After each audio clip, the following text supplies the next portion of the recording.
तो अपनी चर्चा की हम शुरुआत करें उससे पहले आप सभी को बता दें कि आज सोमवार का दिन है और सोमवार के दिन हम करते हैं 3 लकी जन्म कुंडली विजेताओं के नाम की घोषणा। तो आज के कालचक्र के कार्यक्रम को छोड़कर कहीं मत जाइएगा। हो सकता है कि जो 3 नाम हम आज बताने वाले हैं उनमें से एक नाम आपका भी। और चलिए अपनी चर्चा को शुरू करते हुए सबसे पहले बात करते हैं उस चीज की जो पितरों को बेहद प्रिय है। इस चीज का श्राद्ध में बहुत बड़ा महत्व है।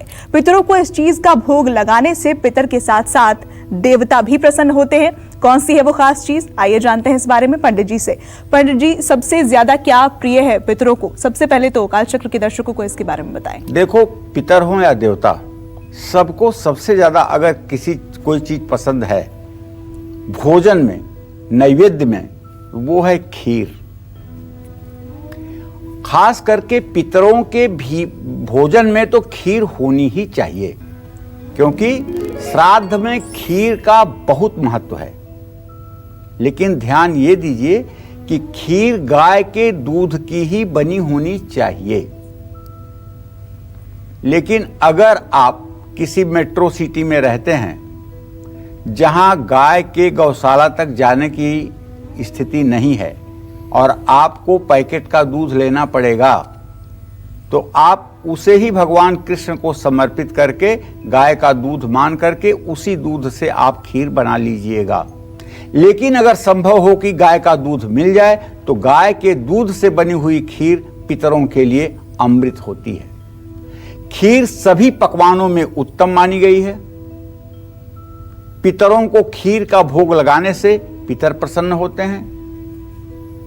खीर मीठी होती है, इसलिए देवताओं को भी प्रसन्न करती है। खीर स्वादिष्ट और सात्विक भोजन है। वैदिक अनुष्ठानों में कई बार खीर की आहुति दी जाती है। आपने अगर सतचंडी यज्ञ किया हो या नवचंडी यज्ञ किया हो, आपने अगर हवन किया हो, तो आप ध्यान दीजिए 11वें अध्याय का संपूर्ण पाठ का हवन खीर से ही किया जाता है। उसमें शाकला हवन सामग्री नहीं डाली जाती है, बल्कि सिर्फ और सिर्फ खीर की ही आहुति दी जाती है दुर्गा सप्तशती के 11वें अध्याय से। जैसे श्री सूक्त में गाय के दूध से बनी खीर उत्तम मानी जाती है, कई मंदिरों में खीर से भगवान का अभिषेक भी कराया जाता है।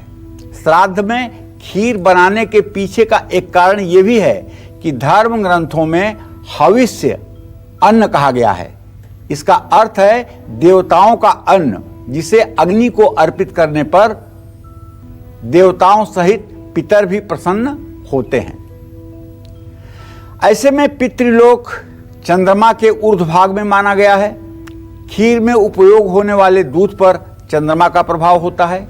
इसी धार्मिक और ज्योतिषीय कारणों से श्राद्ध में खीर बनाने का विधान है।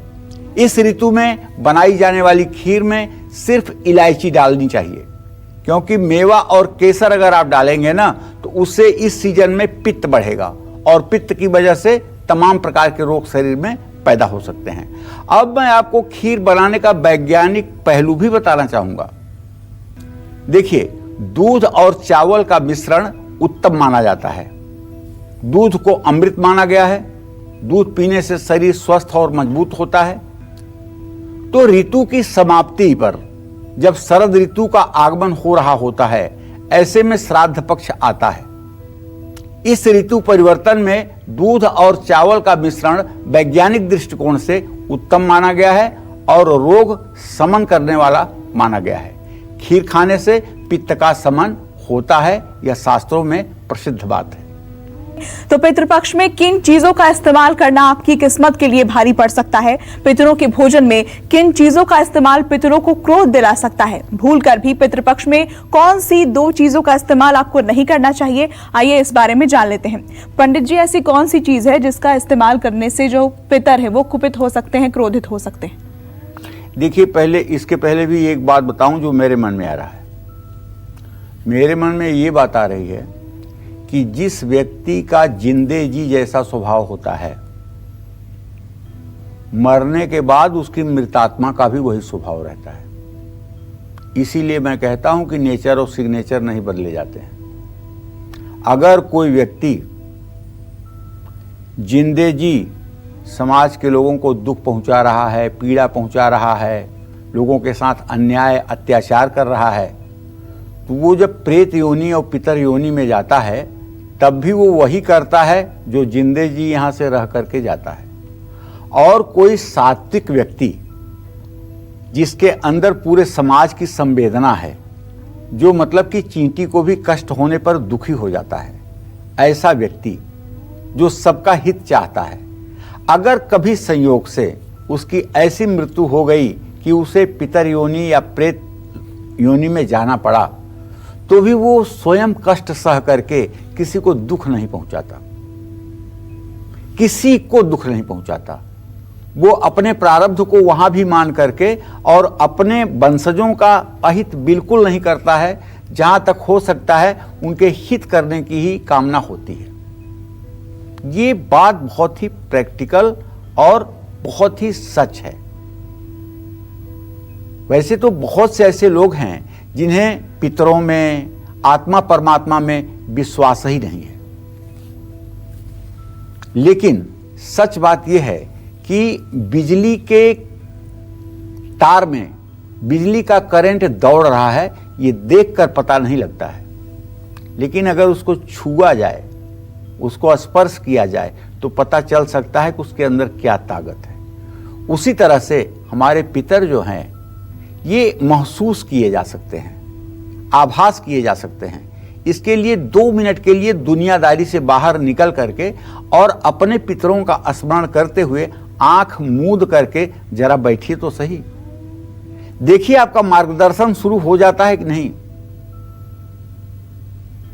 तो कहने का आशय यह है कि पितरों को कुछ चीजें पसंद होती हैं, कुछ चीजें नहीं पसंद होती हैं। जैसे कोई जीवित व्यक्ति है, उसे कोई चीज बहुत पसंद है, कोई चीज से बिल्कुल एलर्जी है, किसी चीज का नाम नहीं सुनना चाहता है, उसी तरह से पितर भी तमाम प्रकार के जो भोज्य पदार्थ हैं उनमें ऐसे भी भोज्य पदार्थ हैं जिनका वो सेवन नहीं कर सकते। तो देखिए, सच बात तो ये है, जो बात अभी इस प्रोग्राम में छिपी हुई है वो ये कि हम पितरों को डायरेक्ट पिंडदान करते ही नहीं। हम तो जो भी करते हैं वो ब्रह्मा विष्णु महेश के लिए करते हैं, और ब्रह्मा विष्णु महेश उस पुण्य को ले जाकर के आपके पितरों तक पहुंचवा देते हैं, और उस लाभदायक परिणाम से आपके पितर तृप्त होते हैं। तो पितृपक्ष में ना तो लहसुन प्याज का सेवन करना चाहिए और ना ही श्राद्ध में लहसुन प्याज का भोजन बनवाना चाहिए। इसका कारण आप जान लीजिए। श्राद्ध पक्ष के 15 दिन हम पितरों की पूजा करते हैं, 16 मान लीजिए, इसलिए कि पूर्णिमा के दिन भी पूजा करते हैं। भादों की जो पूर्णिमा होती है उस दिन, पूर्णिमा के दिन मरे हुए लोगों का भी श्राद्ध होता है, उनका तर्पण किया जाता है। श्राद्ध में लहसुन प्याज गाजर वर्जित है।